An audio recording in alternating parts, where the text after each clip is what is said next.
में बात करेंगे 524 की कल क्वेश्चन पेपर डाला गया था, कोशिश की गई है, फिर भी ज्यादा टाइम की शॉर्टेज होने की वजह से अगर किसी में कोई प्रॉब्लम्स क्वेश्चन में ज्यादा आती है तो आप कमेंट दे सकते हैं। और हिंदी के स्टूडेंट जो ज्यादा प्रॉब्लम उनकी है, हिंदी में समस्या आई हुई है, मैं हर चीज को हिंदी में एक्सप्लेन करने की कोशिश कर रहा हूँ, समझने की कोशिश करें इसको प्लीज। तो आज बात करेंगे 524 के जो क्वेश्चन कल डाले गए थे उसके कुछ % डाल देते हैं क्वेश्चन। पहला क्वेश्चन था, how can communication skill be developed among children. बच्चों के अंदर कम्युनिकेशन स्किल मीन्स उनके अंदर संप्रेषण, हिंदी में हम बोलते हैं, काफी कंफ्यूजन वर्ड होते हैं हिंदी में, तो उसके बारे में बात करेंगे भी कौन कौन से तरीके हम अपना सकते हैं बच्चों के। Babies continue to develop communication skill when adults respond to their efforts to express about their need and want. कि छोटे बच्चे जो होते हैं, जब बच्चे बड़े प्रयास करते हैं तो वो बोलने की कोशिश करते हैं, अपनी बात, अपनी आवश्यकताओं को बताने की कोशिश करते हैं बच्चे। Children communication skill grow by leaps and bound across the first few years of life. जिंदगी के कुछ पहले दिनों के अंदर बच्चे की जो लीप्स एंड बाउंड होता है, दिन दुगनी रात चौगुनी उन्नति करना, बहुत जल्दी जल्दी बढ़ती है कम्युनिकेशन स्किल बच्चों की। कुछ ही एग्जांपल दिए गए यहाँ पे, talk with and listen to child. बच्चे के साथ बात करने की कोशिश करो, उसकी बात सुनो। Talk with the child and give them time to respond, मतलब उसको टाइम दो रिस्पॉन्ड करने का। क्या कहता है वो, make eye contact with while talking. जब बच्चे से बात करें तो आंखों में नजर मिलाओ। This shows your desire to hear what is said, कि दिस सोच ये पता लगेगा तुम्हारी इच्छा क्या सुनना चाहते हो।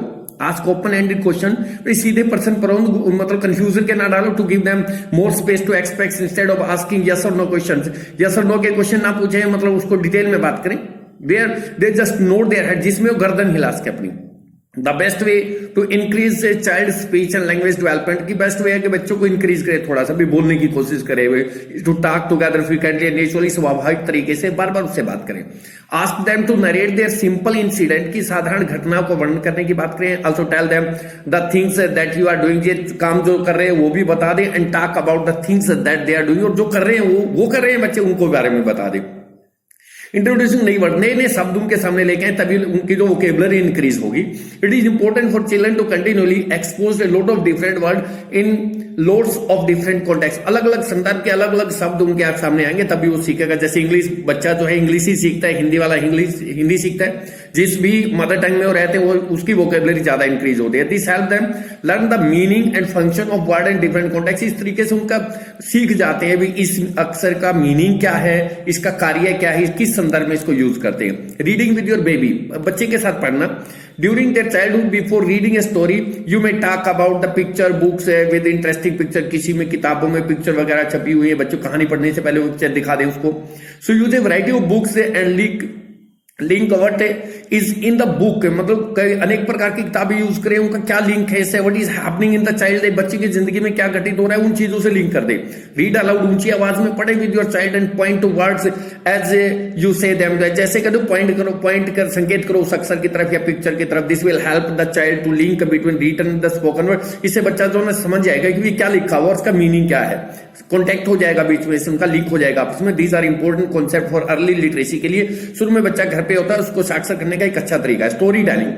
From the time children start telling story, बच्चों को कहानी शुरू कर देते हैं बताने। Them talk about things in the past and the future, जो भविष्य में घटनाएं होंगी, पास्ट में हुई, उनके बारे में। Listen patiently and respond to them, ध्यान से सुनो, धैर्य से सुनो, उनको रिस्पॉन्ड दे। As your interest will motivate them to tell a story, उनका इंटरेस्ट, तुम्हारा इंटरेस्ट जो है उनको मोटिवेट करेगा कुछ न कुछ बताने के लिए। मतलब बच्चे भी कहानी सुना सकते हैं, उनको मोटिवेट करो थोड़ा सा, और आपको भी कहानी सुनानी पड़ जाए, इससे भी उनकी वोकैबुलरी इंक्रीज होती है। What kind of activity should be used in EVS में, किस प्रकार की एक्टिविटी हमने यूज करनी चाहिए ताकि बच्चों की समझ में आ जाए। Be linked clearly at least one of the learning objective of EVS का ऑब्जेक्टिव, मतलब कोई भी सिखा रहे हैं उससे ईवीएस का कोई ना कोई ऑब्जेक्टिव, उद्देश्य पूरा होता हो। Be real life based and enjoyable for the student, के लिए जो रियल लाइफ में बेस्ड होती है चीजें, उनको अगर हम लेके आए तो बढ़िया रहेगा। Be safe for the student, के लिए सेफ होना चाहिए जो भी हम यूज कर रहे हैं। Not take very long times to complete, करने में ज्यादा टाइम ना ले, बोर हो जाते हैं बच्चे ईवीएस में। A longer activity can be divide into small parts with interval में। अगर बड़ी एक्टिविटी है तो उसको छोटे छोटे पार्ट में डिवाइड करके, पार्ट्स में डिवाइड करके कर लेते हैं, जैसे क्वेश्चन पेपर को पार्ट्स में डिवाइड कर रहे हैं। Be appropriate for the age group of the student, student की जो एज ग्रुप है, छोटे के तो उनके लिए तो अलग एक्टिविटी, बड़ों के लिए है उचित हो मीन्स उनके लिए। Be such that these awaken interest, ऐसी एक्टिविटी होनी चाहिए बच्चों का इंटरेस्ट क्रिएट हो, क्यूरियोसिटी जिज्ञासा हो। प्रोवाइड मीनिंगफुल इंफॉर्मेशन, उनको कुछ जानकारी ऐसी मिले जिसका कोई अर्थ हो जिंदगी में निकाल सके। And create a self directed learning process for the child, के लिए मतलब अपने आप कुछ सीख सके, ऐसे इस प्रकार का इन्वायरमेंट क्रिएट कर दे हम। Focus on experience of the child, बच्चे का जो अनुभव है उसके ऊपर केंद्रित रहें। इन्वॉल्व आल स्टूडेंट, सभी बच्चों को उसमें शामिल करें। As a teacher of EVS, you may already be using variety of activity for transacting concept को देने के लिए बहुत सी गतिविधि हम करते हैं। पहले based on your experience, अपने एक्सपीरियंस पे बेस्ड आप सुना सकते हैं उनको। You may have more point to add to about the list, और आपके पास ज्यादा चीजें अपने अनुभव को शामिल करेंगे तो बहुत कुछ चीजें बताने के लिए मिलेंगे बच्चे को। अब हम बात करते हैं what is media resource. Media, TV, radio, television, newspaper, ये सारी मीडिया में आते हैं। How it is useful for EVS में क्या क्या इनके बेनिफिट्स होते हैं। Today range of educational media are available, आज के टाइम में हमारे जैसे डिस्कवरी चैनल है ये मीडिया में ही आता है। The newspaper relatively cheap and universally use, अखबार जो है रिलेटिव चीप, सस्ता होता है एंड यूनिवर्सली यूज, सारी दुनिया में इसका प्रयोग किया जाता है। यूनिवर्सली अवेलेबल होते हैं newspaper. Is an invaluable learning resource, ये बहुमूल्य हमारा लर्निंग रिसोर्स है। More the education potential of electronic media can be exploited for education in the variety of innovative way. Innovative होता है नए नए अनुसंधान के तरीके से हम काफी सारी चीजों को नए एजुकेशन संभावना। इलेक्ट्रॉनिक जो मीडिया है मतलब टीवी, रेडियो, इनको हम यूज कर सकते हैं। Video, film, net, mobile phone, video, film, television, computer, internet, all this offer the possibility of bringing the world into a classroom. मतलब इन चीजों का यूज करके दुनिया को हम क्लासरूम में ला सकते हैं अपनी। Media provide a set of teaching learning resources, काफी सारे मिलते हैं, पॉपुलर एंड इजीली अवेलेबल, या इजीली अवेलेबल हो जाते हैं, अपने पास उपलब्ध होते हैं। फॉर ईवीएस में the main advantage of using media is that student learn about current environment issue. EVS के अंदर बच्चे जो करंट इशू जो चल रहे हैं अपने यहाँ पे उनके बारे में सीखने को मिल जाता है।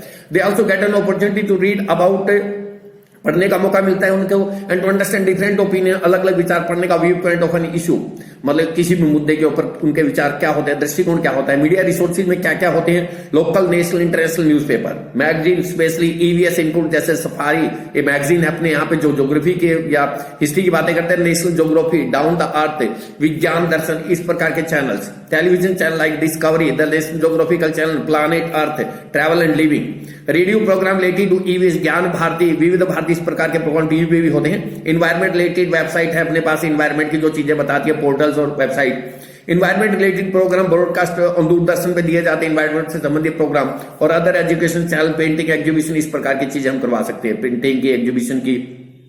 सम idea on how to use media for EVS, किस प्रकार हम यूज करें। यूजिंग न्यूज़पेपर कटिंग को यूज कर सकते हैं रिलेटेड टू ईवीएस स्टूडेंट के लिए। Can undertake research work, undertake होता है रिस्पॉन्सिबिलिटी लेना, कि वो किसी भी रिसर्च वर्क की कोई खोज करना है उसके काम की उत्तरदायित्व ले सके। और project on an identified theme of EVS का कोई भी कोई थीम है, कोई विषय वस्तु दे दे उस पर। Fact and opinion with regard to relevant environment, से संबंधित जो चीजें वास्तविकताएं हैं, थीम्स उनका दे। Can be discuss using environment related channel और मैगजीन को हम चर्चा, चैनल्स की और मैगजीन की चर्चा कर सकते हैं बच्चों। You can make children read scientific और साइंटिफिक चीजें, कोई मैगजीन वगैरह वो पढ़े, इन्वायरमेंट रिलेटेड स्टोरी पढ़े मैगजीन से और न्यूज़पेपर से। Children can be encourage to watch program, देखने के लिए प्रेरित कर सकते हैं। टेलीविजन पे telecast by UGC university grant commission to television, बच्चों को हम कर सकते हैं motivate. They can be inform about this in advance में, पहले बता देते इतने टाइम पे इस बच के इस चैनल पे प्रोग्राम आएगा। And this could be proceeded and followed by relevant classroom session, इसके पहले भी बाद में भी सेशन के क्लासरूम में जो पढ़ाना चाहते हैं उसके पहले भी देख सकते हैं, बाद में भी देख सकते हैं। With the use of poster painting का प्रयोग कर सकते हैं। You can help the children expect their ideas and views on related environment concern, इस प्रकार के एनवायरमेंट से जो चिंतित संबंधित चीजें उनको हम जान सकते हैं। What does refer to babblings? Babblings जो है बक बक करना होता है, ये एक इंग्लिश का वर्ड है, लिटरेरी वर्ड है ये, मतलब मरमराना या बक बक करना। एक्सप्लेन विद एग्जांपल, छोटे बच्चे की साउंड्स होती है ये। By the age of 3 or 4 months, baby will add more verbal sound and start make the consonant sound. वह मौखिक रूप से कुछ बोलना शुरू कर देता है। कॉन्सोनेंट जिसको हम व्यंजन हिंदी में कहते हैं, उसकी आवाज जैसे बै, कै, मैं, गे और पी, इस प्रकार की साउंड करता है। बाई अराउंड एज 4 months में babies will begin to put vowel sound साथ में जोड़ने शुरू कर देते हैं कॉन्सोनेंट के साथ में। एंड इसको स्वर और व्यंजन कहते हैं, वोवल्स को स्वर कहते हैं, कॉन्सोनेंट का व्यंजन हिंदी में कहते हैं। And consonant sound together to forms word such as गा गा, जैसे कॉन्सोनेंट और वोवल दोनों आ गए हैं। आहो, they start experiment with how sounds can be linked together, इसे एक्सपेरिमेंट करते हैं भी किस प्रकार बच्चों को साइड जो है जोड़ी जाती हैं आवाजें। they even blow through their lips, होठों के अंदर से आवाज आती है उनके निकलती है। में ब्लो बबल्स, बुलबुले से निकालते हैं। तो practice using and controlling there lips and mouth, practice करते हैं कंट्रोल करने के अपने लिप्स को और माउथ को। बाई अराउंड एज 5 month का जब होता है बेबीज से में गर्गलिंग साउंड, गले से आवाजें निकालना होता है गर्गलिंग साउंड से। मूवीज और eyes in the direction of the sound, जिधर से कोई आदमी बोल रहा है उधर अपनी आईज को उधर का लेता है। Babies at the age of also start using non verbal clue to communicate their thoughts, मतलब कुछ ऐसे नॉन वर्बल्स भी क्लू देता है कि वे अपने विचारों के बारे में फीलिंग टू दोज अराउंड है, मतलब जो कौन कौन उसके चारों ओर उनको फील कर रहा है, वो they grip and push away the things. बच्चे जो है चीजों को किसको पकड़ना है, किसको दबाना है, ऐसे वो सीख जाते हैं। And turn their heads when they don't like thing something, जब किसी चीज को पसंद नहीं करते तब अपनी गर्दन को मोड़ लेते हैं नौ के इशारे से। At about 6 month when a child is generally sitting, जब बच्चा लगभग बैठना शुरू हो जाते हैं, प्रोग्रेस टू बैबलिंग, फिर वो बकबक की आवाज करना शुरू कर देते हैं। Here they start producing a wide variety of vowels, ज्यादा वैरायटी के vowels और consonant, व्यंजन और स्वर की आवाज आती है, which are mostly in the form of single consonant vowel cluster, जैसे गी गी का मा पा, ऐसे आवाज निकालते हैं। At around 9 to 10 month के जब होते हैं, there is a variation in the combination of such बा बा गा गा, इस प्रकार के कॉम्बिनेशन, दो दो अक्षरों को जोड़ना शुरू कर देते हैं वो, which become more complex, थोड़े जटिल से वर्ड आ जाते हैं, मी माँ या over the month, next month, कुछ महीनों में एक्सपेक्ट इमोशन और एम्पेसिस, अपनी भावनाएं और इन चीजों पे जोर डालना शुरू कर देते हैं वो। एंड इंक्लूड अटेम्प्टेड इमिटेशन, और शामिल करता है अटेम्प्टेड तो प्रयास करना, इमिटेशन नकल करने की प्रयास करता है। To present it seem like childrens attacking to them and they often react to it. Parents जो हैं, इट सीम ऐसा प्रतीत होता है लाइक चिल्ड्रंस अटैकिंग, जिस प्रकार बच्चे बात करते हैं उस तरीके से बात करते हैं, दे ऑफन रिएक्ट, और बच्चे ऐसे ही फिर अपने प्रतिक्रिया करते हैं। This provide childrens with some experience of the interactive role of language, जिससे बच्चे जो कुछ अनुभव हो जाता है। इंटरेक्टिव लैंग्वेज होता है आपस में बातचीत करना, जो है बच्चे कुछ क्या बोलेंगे, क्या रिएक्ट करेंगे। नेक्स्ट है first principle should be taken into account by selecting education material, TLM को सिलेक्ट करने के अंदर हमें क्या करना चाहिए। टीएलएम मीन्स हम जानते हैं टीचिंग लर्निंग मटेरियल, जो भी मॉडल चार्ट जो भी हम यूज करते हैं वो टीएलएम होते हैं। किस प्रकार के होने चाहिए, क्या क्या चीजें हमें ध्यान रखनी चाहिए। Each teacher has to think about what material she और ही नीड्स टू प्रोक्योर, होता है प्राप्त करना भी, हर टीचर को सोचता है कि क्या प्राप्त करना है, क्या लेना है टीएलएम में। व्हाट ही और she should buy and what should she emphasis on, जोर डालना, किस पे जोर डालना है, क्या खरीदना है। We have to also think about the basis of choosing appropriate material, सही प्रकार का मटेरियल चुनने के लिए कुछ चीजें सोचनी पड़ती हैं, उसके कुछ प्रिंसिपल्स दिए गए हैं। The first principle can be material should B such that they fulfil the education objective. पहला तो यह है कि एजुकेशन जो हम सिखाना चाहते हैं वो उद्देश्य पूरे करता हो material. That means they make possible the work that we want to do, मतलब उस काम को जिसको हम करना चाहते हैं उसको संभव कर दे। And the opportunity we want to provide, जो बच्चों को अवसर देना चाहते हैं उसका उद्देश्य पूरा हो। For example, If you want the children to develop imagination, अगर बच्चों के अंदर हम कोई कल्पना शक्ति विकसित करना चाहते हैं, and express their idea in an organised manner, उनके विचारों को एक संगठित तरीके से दिखाना चाहते हैं, then we need to pick up a picture, तब हमें एक ऐसी पिक्चर लेनी पड़ेगी that can give them the opportunity, जिससे उनको इस अवसर का मौका मिले, उनकी इमेजिनेशन इंप्रूव हो। Second principle, material should be usable for diverse purpose. Diverse होता है अनेक प्रकार के, ऐसा नहीं कि एक ही काम के लिए अनेक प्रकार के पर्पस पूरे करे, ऐसा होना चाहिए। We should procure such material, इस प्रकार का मटेरियल लेना चाहिए एंड प्रिपेयर, तैयार करना चाहिए टीचर को, so that they can use material in flexible way. Flexible लचीले, कहीं भी कैसे भी प्रयोग कर सकते हैं, ऐसा 2-3 जगह उद्देश्य पूरे कर दे अपने। द थर्ड है is the material should be easily available, मतलब ऐसे लोकल इन्वायरमेंट में अवेलेबल हो, रिक्वायर नो एक्स्ट्रा एफर्ट, उसके लिए ज्यादा प्रयास ना करने पड़े। It is also necessary that they should be available in sufficient quantity, पर्याप्त मात्रा में उपलब्ध हो, यानी शॉर्टेज हो जाए, एंड नॉट बी एक्सपेंसिव, महंगा भी नहीं होना चाहिए। Children should be able to use it, बच्चे भी उसको यूज कर सके। Model of thermocol get damage, ये थर्मोकोल वगैरह जो टूट जाते हैं इनके models, and break on touching are not good material, ये अच्छे मटेरियल नहीं है जो हाथ लगाते ही टूट जाए। We must remember that most of the material should be for the use of children, अधिकतर मटेरियल ऐसा होना चाहिए बच्चे उसको प्रयोग कर लें, ऐसा कर लेना चाहिए हमें। फोर्थ है the material that children have to use must be such, ऐसा होना चाहिए that it does not require very elaborate precaution, ज्यादा सावधानी ना रखनी पड़े उसके लिए। प्रिकॉशन में सावधानी होता है। They should not be security hazard, मतलब सुरक्षा के लिए नुकसानदायक भी नहीं होने चाहिए। Fifth, it is necessary that both teacher and children be participate in the process of choosing and developing material, मतलब ऐसा होना चाहिए टीचर भी और बच्चे भी पार्टिसिपेट कर ले, ये चुन लो जी सर, बच्चे भी के और टीचर भी के। It is appropriate to predecide, पहले से निर्णय कर ले, choose and then send material to the school and teachers, फिर बच्चों को और टीचर्स को भेज दे उसको सिलेक्ट करने के लिए। The teacher and children must have role in this, बच्चों का भी और टीचर का भी जो टीएलएम है उसको सिलेक्ट करने में रोल होना चाहिए। Participation is selecting material is essential, बच्चों का पार्टिसिपेशन कंट्रीब्यूशन जो है मटेरियल को सिलेक्ट करने में होना चाहिए ताकि उनको पता लगे टीएलएम है ये।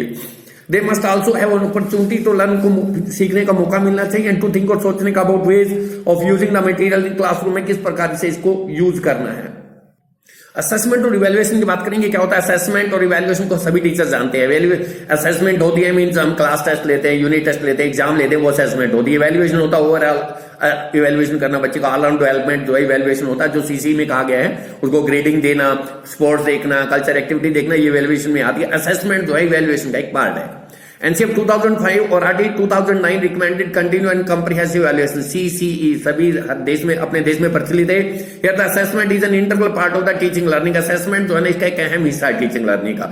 CCE the objective is not to conduct test and exam regularly. CCE का ये उद्देश्य नहीं बार बार एग्जाम लेके बच्चों को बर्डन डाले, but to observe each child day to day behaviour and learning. बच्चा कैसे व्यवहार कर रहा है, क्या सीख रहा है वो देखना एंड प्रोवाइड फीडबैक देना। भाई ये कमी है तेरे के अंदर। इससे assessment is often confuse with evaluation. हम टीचर जो है कंफ्यूज हो जाते हैं, बच्चे भी कंफ्यूज होते हैं असेसमेंट क्या है, इवैल्यूएशन क्या है, but the two concept are different, दोनों अलग हैं। ये assessment require the gathering of evidence. Assessment के अंदर हमने बच्चे की सारी जो एविडेंस इकट्ठी करनी पड़ेगी of student performance over a period of time, कि एक से जैसे 6 महीने की हम असेसमेंट करते हैं, 1 महीने के करते हैं, इसमें कितना to measure learning and understanding, उन्होंने क्या समझा और क्या सीखा है। Evidence of learning could take the form of किस रूप में हो सकता है, डायलॉग्स करके, वाइवा लेके, जर्नल्स पत्रिका वगैरह में, रिटर्न वर्क में, पोर्टफोलियो दे दें उसको कोई एंड के माध्यम से, test along with many other learning task, test वगैरह हम लेते रहते हैं। इनके तरीके से ये तरीके हैं अपने पास बच्चे के असेसमेंट करने के। और इवैल्यूएशन इंप्लाइज एन एस्टिमेशन और अ वैल्यू, कि इवैल्यूएशन का मतलब होता है पूरी की पूरी हम बच्चे का ऑल एंड डेवलपमेंट की वैल्यू देखते हैं, whereas assessment implies specific measure, और असेसमेंट मीन होता है उसकी परफॉर्मेंस जो है टेस्ट के अंदर क्या है। A teacher who is grading a student performance using various tool and technique, है कि टीचर जो है परफॉर्मेंस देख रहा है, काफी सारे टूल और टेक्निक प्रयोग करने पड़ते हैं to come up with the score of the assessing, जैसे पोर्टफोलियो है, रिटर्न वर्क है, टेस्ट है, होमवर्क है, ये चीजें देखनी पड़ती है। At reporting time the teacher will gather all of the student assessment data. जब रिपोर्टिंग पेरेंट्स को रिपोर्ट कार्ड देने होते हैं तो सारा उसको परफॉर्मेंस डाटा देना होता है असेसमेंट का, एंड वैल्यू हिज और हर ओवरऑल परफॉर्मेंस क्या रही है। Assessment is an individually measured items, मतलब एक एक बच्चे की मापी जाती है, where the evaluation is estimation overall merit of the collection of the assessed item. और जो इवैल्यूएशन है वो जितनी भी असेसमेंट से चीजें इकट्ठी की उनको सबको देके दी जाती है। Assessment is an essential part of teaching learning process का एक अहम हिस्सा है assessment. So it is integrated with classroom processes से इसको जोड़ा गया है and may be used for enhancing learning. Enhance होता है इंक्रीज करना, बढ़ाना, और लर्निंग के लिए ये बढ़ाने के लिए प्रयोग किया जाता है।